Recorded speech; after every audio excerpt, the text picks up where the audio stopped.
지난달 60세 이상 취업자 수가 처음으로 전 연령대를 걸쳐 가장 많은 것으로 집계됐습니다.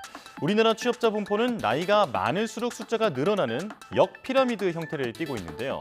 40년 만에 모양이 완전히 뒤집어졌는데 왜 이런 변화가 일어났는지 살펴보겠습니다. 어제 나온 통계청 9월 취업 통계 자료입니다. 지금 보시는 그림처럼 60세 이상 취업자가 가장 많고 그 아래로 50대, 40대, 30대, 그리고 15세에서 29세 완전한 역피라미드 형태를 띠고 있죠. 8월까지는 그래도 50대 취업자가 가장 많았는데 지난달에 처음으로 60세 이상이 50대를 추월했습니다. 이렇게 완전히 뒤집힌 구조는 관련 통계 집계 이후에 42년 2개월 만에 처음입니다.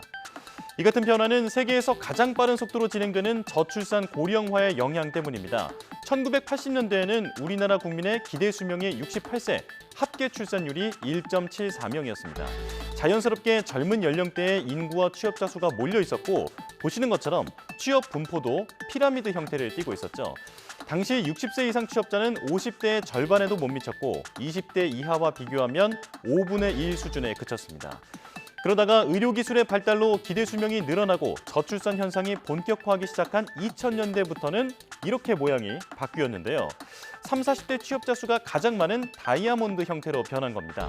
이후 1차 베이비부머 세대가 60대에 접어든 2010년대부터 60세 이상 인구와 취업자가 급증했고 지금 기대 수명이 84세, 합계 출산율이 0.7명대인 현재 처음으로 완전한 역피라미드 형태가 된 거죠. 그렇다면 고령에도 이를 놓지 않으려는 이유는 뭘까요? 전문가들은 자녀들에게 부담을 주지 않고 노후를 스스로 책임지겠다는 인식에 적은 연금으로는 노후를 대비할 수 없다는 불안감이 더해진 결과라고 분석합니다. 지난 5월 조사에서 55세에서 79세 인구 중 국민연금이나 개인연금, 주택연금 등 연금을 조금이라도 받는 사람이 절반을 조금 넘는 것으로 나타나는데요. 그나마 받는 평균 액수도 80만 원 남짓이라서 1인 가구 최저생계비의 61% 수준에 그쳤습니다. 이렇게 정년을 넘어선 나이에서 취업자가 가장 많은 게 우리 사회의 현실입니다. 최근 정년을 연장해야 한다는 논의가 본격화하고 있는데 달라진 고용 현실에 맞는 제도를 고민해야 할 때입니다.